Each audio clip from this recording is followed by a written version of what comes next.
Monday. It's a wrap where we give you update on everything that has been happening throughout the week and what has happened during the day. So through the 7 days, we began by the opposition joining hands with the government with the selection of the 4 cabinet secretaries who are supposed to be going for vetting in parliament. And with that, of course, we have the Gen Z protest, Occupy JKIA, that was considered a fail after they considered themselves leaderless, and the opposition or the political leaders took advantage of their leaderless form, and to their advantage, we have a new selection of cabinet. We are not quite sure if this protest is going to be on for the next coming weeks, but we'll keep you updated on that. And also we have the triumphant entry of President William Ruto to the coast after the nomination of Ali Hassan Joho as a new CS, let's call it that. So there is quite a lot that has happened throughout the week, which includes the opposition joining hands with the government, which was considered a big move. We have quite a lot of stories in line with that tonight, but first, let's get the highlights.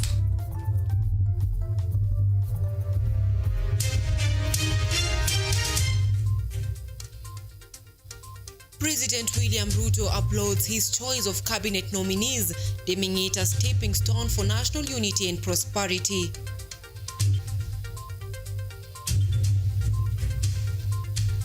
Deputy President Rigathi Gachagua backs his boss' decision on cabinet nominees as a national unifying step.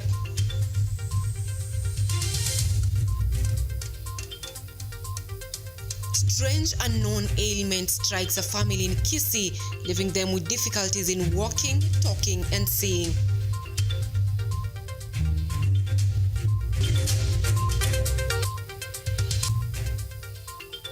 And in a joint collaboration, KUTV Hub accelerates its efforts in safeguarding the environment in Kutv County.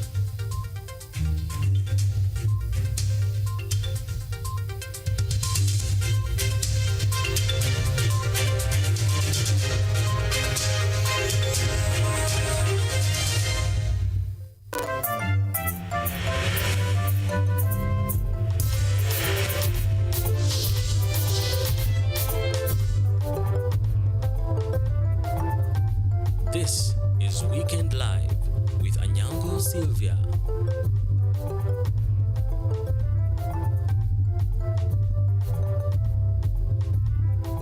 That's right, and our sign language interpreter tonight is Lucy Kiare. Remember, Weekend Live is also live on YouTube at KUTVNEWS Kenya, and you can engage with us on X at KUTV_Kenya, at Anyango, Sylvia, KE. Weekend Live begins right now. President William Ruto has acknowledged the impact of the recent anti-finance bill protest. Speaking in Taita Taveta today, the head of state stated that his decision concerning the newly appointed cabinet is a sign of national unity, as all regions in the country are represented in the executive policy-making positions in the country without political discrimination. Listen in. Anabeba bendera yetu hapa.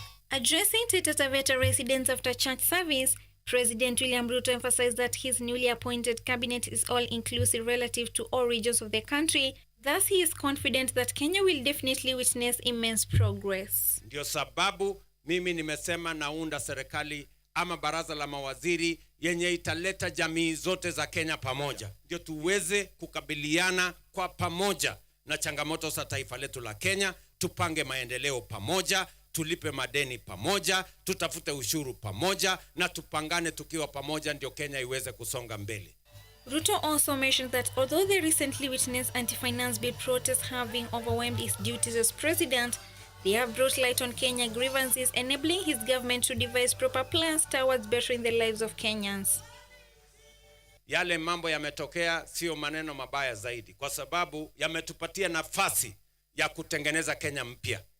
The president was also vocal on matters trade, announcing that his government is working hard to ensure that Kenya increases its exports while minimizing imports that can be domestically produced. Tulibadilisha sheria mwaka uliopita. Tukasema hatutaki tena kuagiza kutoka nchi zingine ile inaitwa bellets ya chuma. Last year tukafunga mlango na madirisha. Sasa tuko na kampuni 16. Additionally, he highlighted the government's commitment to improve educational facilities and youth job opportunities through digital jobs, overseas employment, and affordable housing projects. Sisi katika mpango yangu ni kuhakikisha kwamba our young people have an opportunity for gainful employment. Ndio tumeweka program ya housing, tumeweka program ya market, tumeweka program ya digital jobs, tumeweka program ya export of labor, tumeweka program ya industrialization, because we want to create opportunities for our young people to have jobs so that they can have income and they can contribute their talent, knowledge, expertise and energy. The president is on a 3-day trip to the coast aimed at boosting the region's development. Doris Chalo, KUTV. At the same time, Deputy President Rigathi Gachagua has expressed his satisfaction without ministerial seats were distributed by the head of state. However, Gachagua, who continuously spoke in his local language, maintained that his zeal for fight for his people shall not be dimmed, even as he pledged continuous support to the president in national unity quest. Deputy President Rigathi Gachagua has come out to express his satisfaction with the new government formation. Gachagua, in his local language, has called on leaders from the Mount Kenya region to back him, urging them to take notes from other regions who have continuously united for the betterment of their region. Hata hii maminister wameteuliwa, sisi hatuna shida, kwa sababu sisi katika eneo hili bado poteza chochote. Rebecca Miano amerudishiwa yake. Murang'a tumepata, Kirinyaga tumepata, Kiambu tumepata, Embu tumepata, Meru tumepata, Nakuru tumepata. Kuna shida. Wale Tharaka Nithi tumepata. Sasa hao wengine wakuja tufanye kazi. Kwa sababu mimi kama Deputy President, kazi yangu ni kumsaidia rais. The second in command, in support of his boss, has highlighted that the government formation has not excluded any region, as earlier rumored that Mount Kenya region was disadvantaged in the formation of cabinet secretaries. Gachagua, however, added that Mount Kenya region continues to be an important asset in this government, hinting that he is going to give a way forward on his plans. Rigathi made most of his speech in his native language, with a very small part of it being in Kiswahili and English. For that, Rigathi criticized those questioning him for using his language, hinting that he is guilty as charged, for his interests are for the people of Mount Kenya. I want to admit I have a weakness of loving my people from the Mount Kenya region. That weakness I have. Please forgive me. If you have a problem that I love my people, please forgive me. There's nothing I can do. If there is any punishment that can be meted out for somebody loving his people, I am ready for that punishment. I am guilty as charged. I have no defense. That I love my people, that I care for them. On vetting of CSs, Gachagua pleaded with leaders to consider the voices of Kenyans to prevent occurrences being witnessed in Kenya. Gachagua's sentiments come at a time when his boss is touring the coastal region to look for support ahead of the upcoming elections, with Gen Z pressuring him to cement his popularity. Kenyans now continue to wait on the next step Gachagua will take after the vetting process is done and the opposition is part of the cabinet, something that Gachagua earlier deferred with, stating that the opposition will be a virus in the government. Elsie Nyangor, KUTV. Now, as this unfolds, National Assembly Speaker Moses Wetangula applauded President William Ruto and ODM leader Raila Odinga for prioritizing national unity by setting aside their political differences. Wetangula has also called out on ex-ministers, wanting them to back the new formation to ensure clear transition of responsibilities. Speaking at a meeting in Webuye East, accompanied by several leaders from various political backgrounds, including Wafula Wamukoli, Bungoma Senator, Caucus John Waluke, Chairman of Western MPs, and Kenneth Lusaka, Governor of Bungoma, Wetangula emphasized the importance of national unity and effective governance from President William Ruto. Wetangula also urged former ministers who were left out of President William Ruto's appointments to support him in his governance to ensure that the nation moves forward. Ambaye hakuhesabika katika baraza mpya la mawaziri amekuwa hapo mstari wa mbele akisema mimi sijaitwa kurudi katika baraza la mawaziri, lakini na furaha nilipewa nafasi ya kufanya hiyo kazi na nataka kuona nchi imeungana inaenda mbele. However, MPs led by the chairman of the Western Caucus, John Waluke, have dismissed the unity which has emerged after the ongoing divisions within the Azimio la Umoja One Kenya opposition coalition.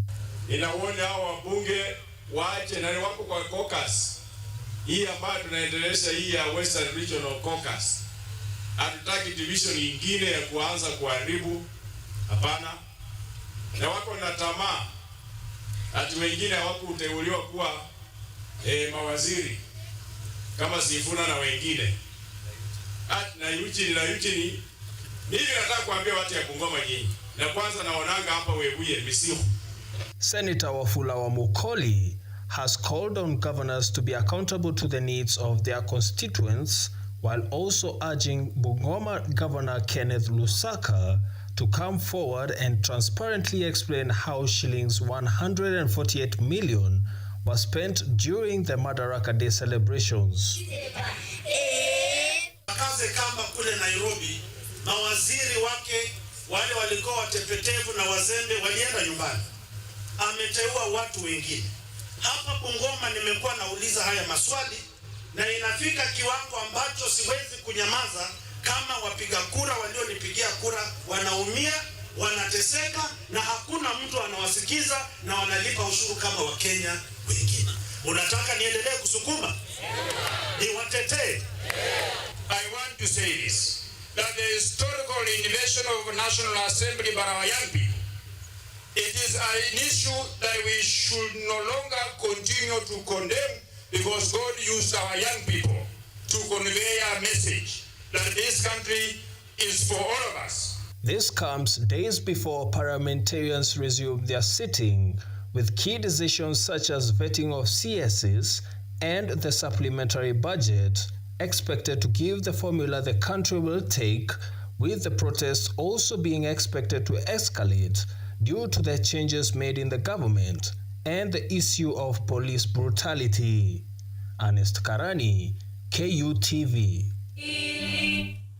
Now let's move away from politics. A family in Kisii is raining concerns after some of its members contracted an unknown disease. The ailment, which has not yet been found diagnosable by medical professionals, has brought many problems, among them being inability to walk, talk and see. The family members are now seeking help from the government and well-wishers. A family in Kisii has come forward to report cases of unknown sicknesses among some members of its family.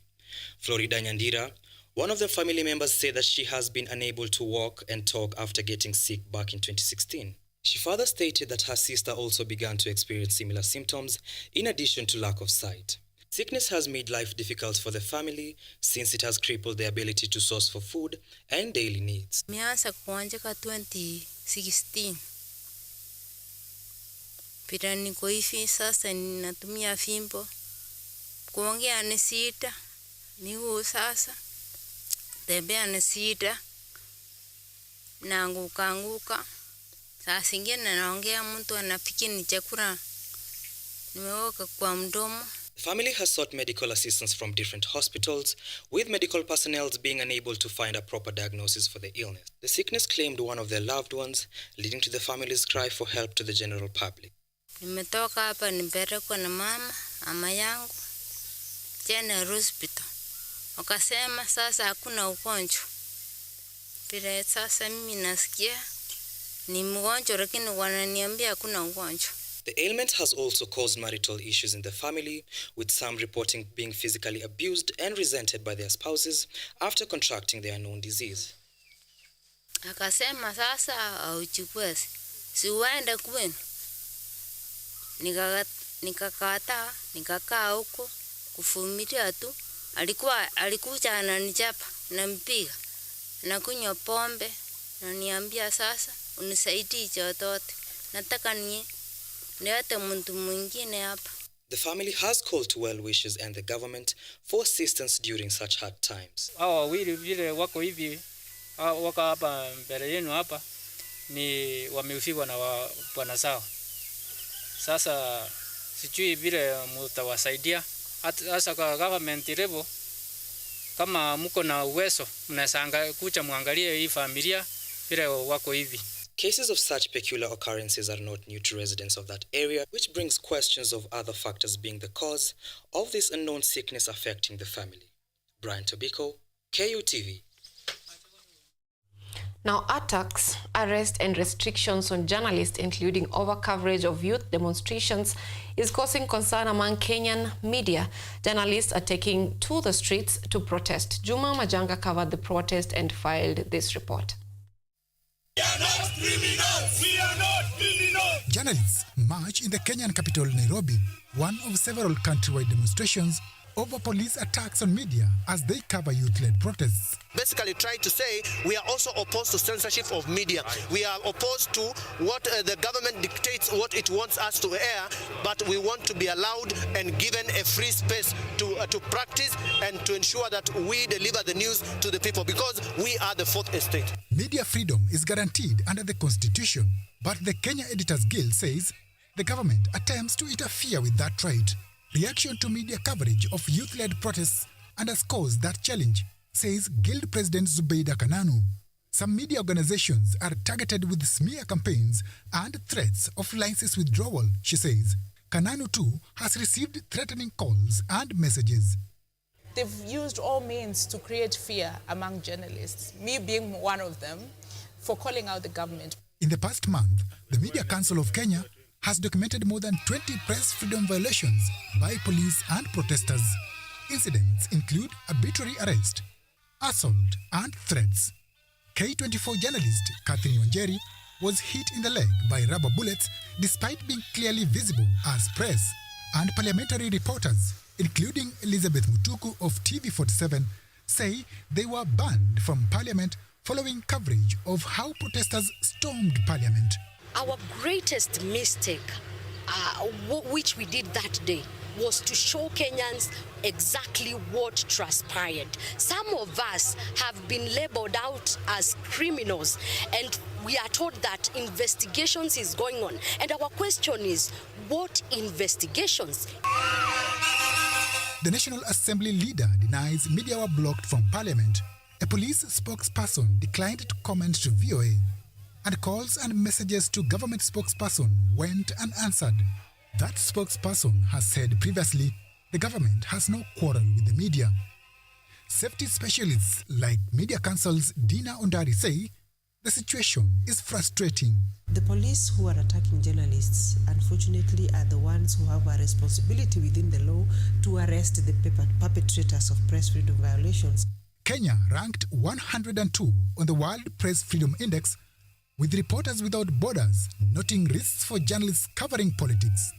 It's really frustrating, you know, that we no longer feel safe in Kenya. We no longer feel at home as journalists in Kenya. Because every time you express yourself, you're looking back, watching over your shoulder to see who is following you, who is targeting you.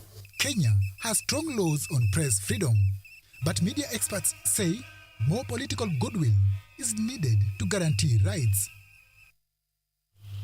Now, Israeli Prime Minister Benjamin Netanyahu faced criticism from a press advocacy group as he visited Washington this week to address Congress and hold talks at the White House. Robin Guest reports from Washington. The Prime Minister of the State of Israel. Lawmakers largely welcomed Israeli Prime Minister Benjamin Netanyahu as he visited the U.S. Capitol on Wednesday. Outside, however, thousands of people protested his speech to Congress. Press freedom advocacy group Reporters Without Borders supported the protest. Due to his refusal as Israeli Prime Minister to take any meaningful measures to stop the massacre of journalists in Gaza and to ensure the protection, to take steps to ensure their protection, but also more generally to allow the press to work in Gaza. Reporters Without Borders filed 3 complaints with the International Criminal Court on behalf of journalists, urging an investigation into Netanyahu and Israel's military. It says the complaints include evidence that the Israeli military targets journalists. Right now on your screens, NYPD officials coming into Columbia University's campus and heading towards... Meghnad Bose is a Columbia University student journalist who earned praise from the Pulitzer Prize Committee for his coverage of campus protests. Large sections of mainstream media in particular have let their colleagues down, their fellow journalists down, by not covering as much as they should have the deaths and seemingly systematic killings of these journalists that have been happening since October last year.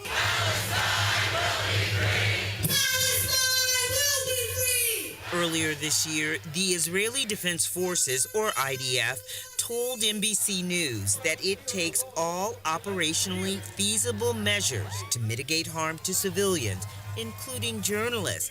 It added the IDF has never and will never deliberately target journalists. The Committee to Protect Journalists says at least 111 journalists and media workers have died covering the Israel-Hamas war in Gaza, making the conflict the deadliest period for journalists since CPJ began keeping records in 1992. Lebanese photographer Christina Assi survived an October strike by Israeli forces, but lost a leg. The AFP photographer carried the Olympic torch in Paris this week. It's amazing and heartwarming to see all these people cheering after we survived a targeted attack as journalists. And I hope what we did today honors all the journalists and our colleagues and friends who have been killed this year. Many reporters covering the Netanyahu protests on the Capitol told VOA that they have not forgotten the journalists killed in Gaza. I think it's really important for us as journalists to stand up and to demand that journalism is not a crime. And we say that in Russia, we say that in Ukraine, we should also say that in Palestine. The International Criminal Court prosecutor in May sought arrest warrants for Netanyahu, the Israeli defense minister, and 3 Hamas leaders on accusations of war crimes. Israeli officials say their campaign in Gaza is not aimed at civilians, but at the Hamas militant group that attacked Israel in October.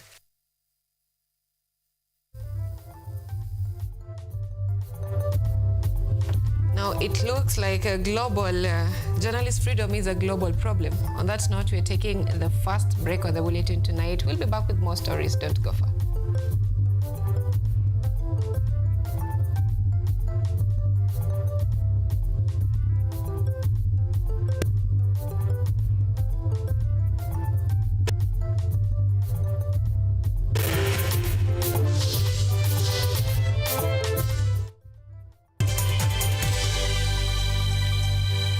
Are you an aspiring media practitioner, a graduate, or you just want to advance your skills in television production?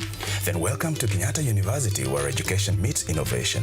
KUTV, the premier university television station in Kenya, is now offering short courses in TV studio, field technical operations, and video editing. Through these courses, you will acquire hands-on skills on camera operations, media production, lighting techniques, audiovisual editing, and sound and visual control, and how to operate key equipment in modern TV control room. Enroll today at KUTV and discover your full potential in cutting-edge TV broadcasting. Graduates of these courses will receive professional certificates. For more information, visit our offices at KUTV Studios or call us on 020-870-4252 or 020-870-4255 or SMS us on 0739-110-544. KUTV, a new experience.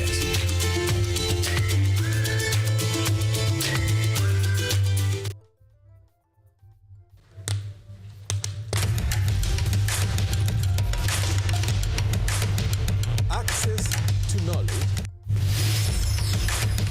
solution to unanswered questions.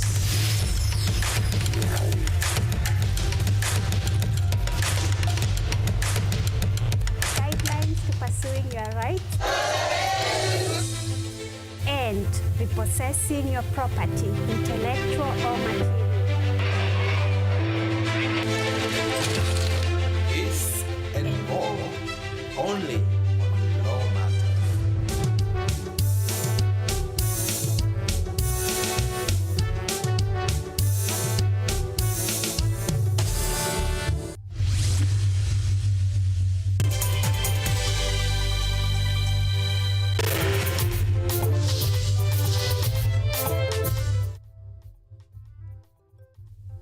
You are watching Weekend Live with Anyango, Sylvia.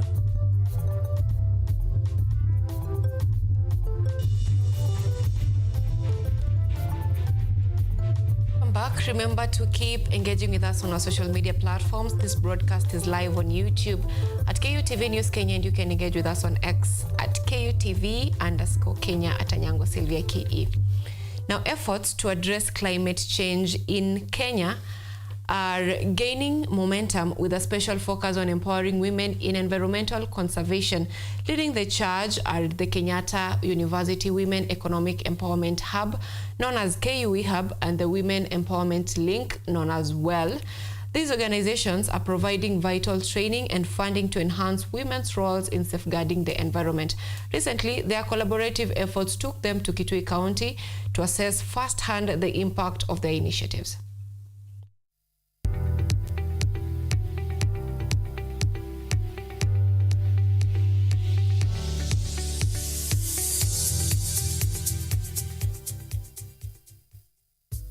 Despite facing an arid climate, Kutv County in Kenya's eastern region is pioneering innovative environmental conservation and sustainable agriculture initiatives led by local women.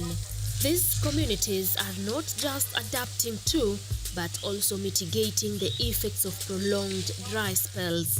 Research indicates that approximately 50% of women in developing countries are involved in agricultural work. According to the United Nations, if women had equal access to resources, agricultural yields could increase by 20 to 30%, significantly aiding in climate change mitigation.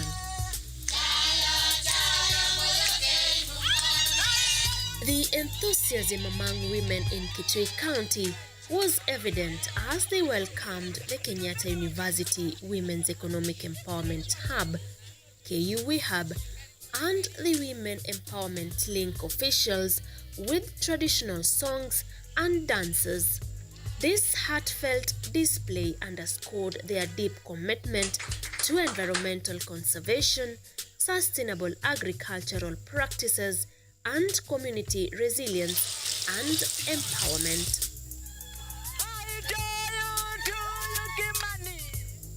Professor David Minja, overseeing a project on women's leadership and governance, emphasized the importance of grassroots advocacy in addressing climate change and promoting women leadership. The gist of this is to just showcase success stories of women in Kutv, grassroots women in Kutv County who have been working with the WELL, and they have been raised because as a project of KU, this KUE Hub, that is Kenyatta University Women Economic Empowerment Hub, our work is to research and document success stories and document cases of success so that these cases can also be used to help other women in the country and outside the country to improve themselves and economically empower themselves. This is not just about money alone, but it's also about the woman being effective at the community level in terms of having access to assets, in terms of being able to negotiate for her space, in terms of influencing decisions at both community and county level. So this is a case that looks at women in a holistic way and how they have been involved in terms of influencing decisions at the community and also in terms of creating space and them being leaders at the community level. Professor Elishiba Kimani, co-principal investigator, highlights how local women in Kutv County are actively involved in tree planting and seedling propagation, supported by initiatives from KUTV and WELL. One of the unique things about the approach and why climate change was one aspect that we were interested in is because the approach of the targeting of the women was at the very grassroots. We got them through women groups, meaning we were able to get the real women at the household level. And therefore, given the importance of climate change, especially at this time, we were very interested to see how, through the trainings they got, both from the WELL and from the peers, how it helped them to take action of the climate change, because Kitui is a dry place and climate change affects everybody equally, but definitely the impact is different depending on how the weather and the climate is. And therefore, these women are living in dry areas, and we were interested on how they could actually be able to participate to do three things. Number one, take action on the climate change. Number two, mitigate against the climate change. And number three, adapt to the climate change. Vivian Mutiso, a gender activist who is among those who have benefited from these programs, not only promotes environmental conservation, but also empowers other women to do the same, fostering sustainable practices and economic empowerment. Kutoka mwaka 2018 nimeweza kuwezesha wanawake zaidi ya 200. Wa vijana youth niko na more than 100 ama 120 wale ambao naweza sema juu. Apart from I do women empowerment and youth, mambo ya kumaliza vita vya kijinsia na dhuluma ya kijinsia. Through Women Empowerment Link, they've trained me. I've become a champion of Women Empowerment Link to train women at least financially and economically to be empowered, and also kujisaidia kuweza kujikimu, kujitoa katika dhuluma za kijinsia na ni njia gani. Na hii ni mojawapo ya mradi ambao natumia kuweza kusaidia wamama kujiwezesha kimaisha, kujiwezesha kipesa na pia kuinua jamii. Professor Kimani further explained how initiatives like table banking have empowered women economically, enabling them to invest in their communities and children's education. Because of the skills that they have received through this program, they have been able to join to have a lot of businesses. Some of them are in business already. And then they are doing simple table banking, where they come together, they bring the resources together, they are able to increase the resources through their own contributions, and therefore they are able to increase their businesses. And because of that, you can see there is social empowerment, there is economic empowerment, and therefore they can be able to fund their own activities without relying on husband, because for women to do, the husband has also to come in play. But the dependence rate is what causes gender-based violence. So they are able to really generate their own income and expand their seed money. And when we started, most of the women were actually saying their household. We are doing subsistence farming. But now most of them tell us we own businesses. Julian Goiri, gender and development and governance advocate, also a representative from WELL, stressed the importance of government engagement in supporting women's economic empowerment initiatives. Apart from linking them to investing partners, we also link them to institutions that will help them in capital, giving them capital to start up businesses, to even maybe they have an investment they want to do, so they are able to get startups from the various linkages that we've had. So far, we've had women actually access women empowerment funds in Kitui County. We've had one group being able to access 500,000 shillings, which has been a plus. And we've also had gender champions accessing even getting contracts for 3 million shillings, contracts that have really been of benefit for themselves and also at the household level. Joyce Momo, another beneficiary from the program, explains how grassroots women have engaged in table banking through a saving initiative known as Saving Internal Lending Community, SILK. Tulianza from 2012 na hatukukuwa tukijua mambo ya hii SILK. Wakati tulikuja tukajua mambo ya SILK ni Saving Internal Community, tukajua kwa wamama wale wa kijijini kabisa wenye wanapata ile kakiduka kandoko wanaweza save, na wakisave wachukue loan wa mtu afanye kitu kikubwa kuliko hiyo saving kidogo. So wakati tulikuwa tunatoa saving from 2010, tulikuwa na more challenges because tulikuwa tunatoa pesa, tunapeana loan. Tunapea mtu loan, atuangalie savings zake kama sinatosha loan yana tunampea. Tunampea pesa mingi kuliko the savings. Saa ingine tunapea treasurer wetu tulikuwa tunampea stress. Tulikuwa tunampea pesa zimebaki tunampea. Sasa tukimpea pesa zimebaki, hao mama wanamfuata tu kwa njia. Wewe nipe 1000, wewe nipe 500. Unajua kikundi hajui kama treasurer amepeana pesa zetu na amepeana pesa bila interest. So akipeana pesa bila interest, wakati tunataka kugawana zile pesa zetu, tunakuwa na challenge. Sababu si tunataka atuletee pesa zetu. Amengawia wamama wote. Na wamama wamezima simu wote, ni hawapatikani, ni wateja. Na kikundi nataka pesa. So treasurer tulikuwa tunampea stress nyingi sana. Juu tunataka pesa na hana pesa. Amengawia wamama, amefanya mambo yake na ile pesa ya kikundi.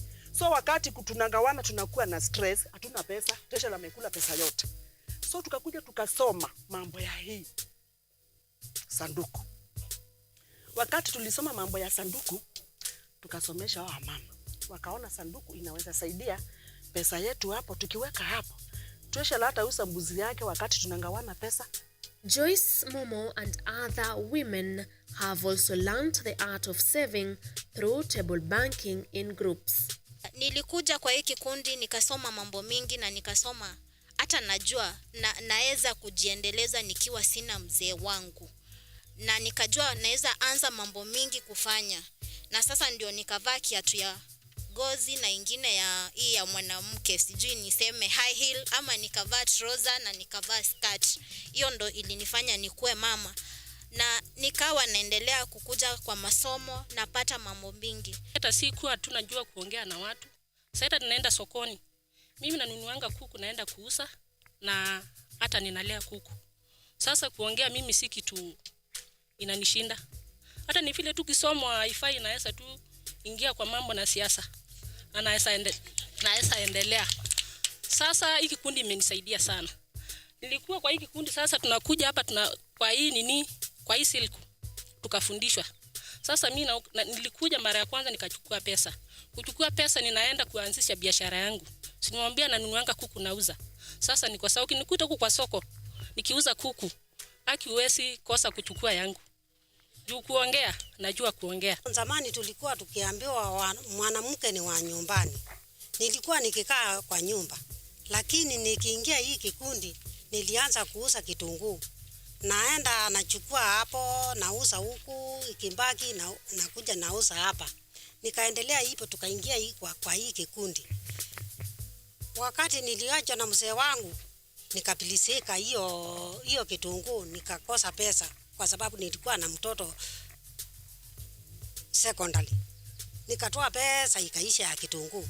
Lakini wakati niliingia hapa, nilichukua pesa na nikaenda. Nikaamua nitafanya nini. Nikaanza kupanda hii miti. Nikaweka nasali ya miembe, ya hii miti, na nikaanza kuuza. Wakati wa mvua nauza sana. Inapepo hapo na kileti. Saa hii niko na miembe 200. Research findings and the collaboration efforts between KUTV and WELL has yielded positive outcomes among women in Kitui County, including poverty reduction, elimination of gender-based violence, creating employment opportunities, recognizing their rights, enhancing decision-making abilities, taking on leadership roles, enabling and promoting their children's education, enabling savings methods, and investing. According to the researchers from Kenyatta University, these efforts are pivotal in creating a more resilient and environmentally aware society, benefiting both women and the broader community in Kitui County. Once they join the group, they become better managers at home. And they also know how to negotiate. Negotiation skills also at home, because when you negotiate with the men, you are also empowering the men, and you're having a lot of peace and harmony within the family and also the county and the community. And the other thing we have also seen is that all the women in these groups, the women who have gone under the training and who have been a part of this program, are actually role models. From the study, we have observed that over 90% of women who participated in this program of Women's Empowerment Link have increased their capacity to engage in leadership and to participate in governance processes in the county. They are able to take part in public participation about budgets. They are also able to take part and take leadership roles within their groups. They are also able to be part and parcel of processes of leadership within schools and churches. Like some of them have been able to be appointed as church leaders and others as board members of the local schools that they are in. The women have also empowered themselves economically by doing their businesses and enhancing their businesses. Through the table banking that they undertake, they borrow money from the group and support their businesses, and this money has been able to enhance their livelihoods. It has been able to enhance their capacity to earn and their standards of living. As these efforts continue to gain traction, the future looks promising for women driving change at the grassroots level, ensuring a brighter and more sustainable tomorrow for all. Caroline Kimwele for KUTV.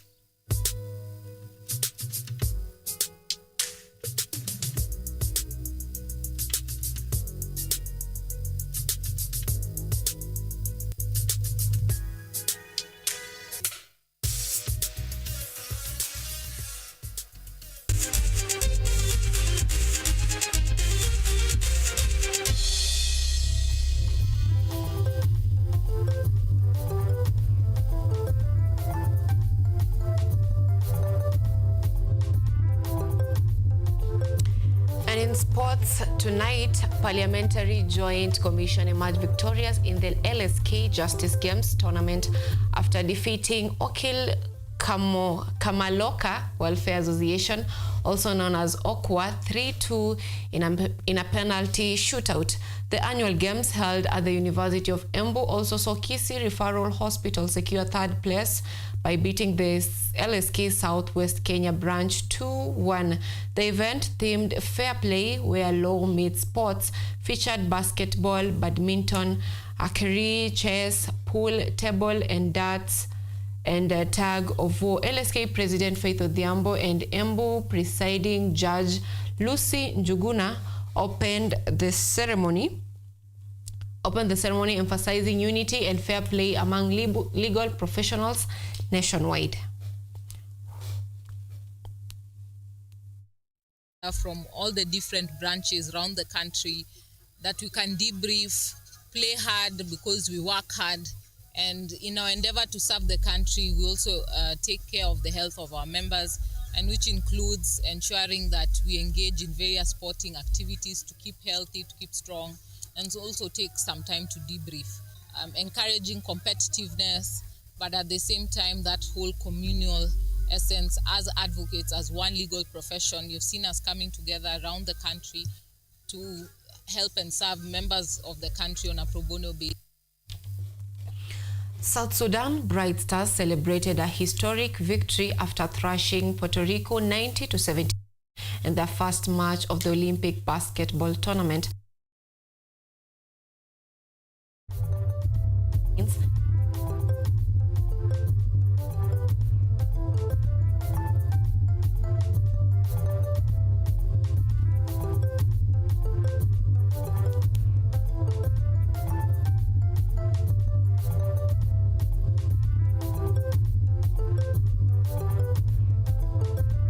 Assists, 2 turnovers, 1 steal, and 25 EFF. South Sudan will face the United States men's basketball team on July 31 in Group C.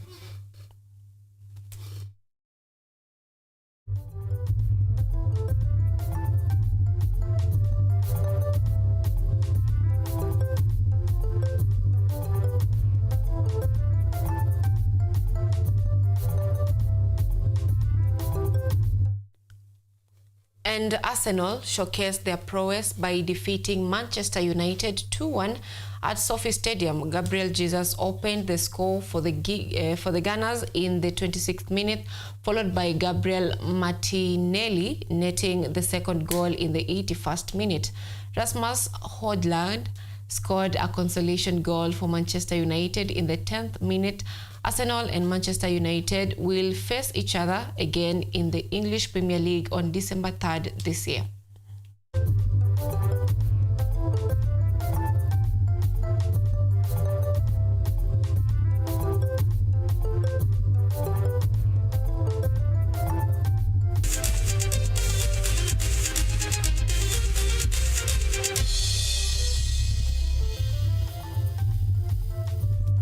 Now that is it from us. Thank you so much for keeping it KUTV Weekend Live this far.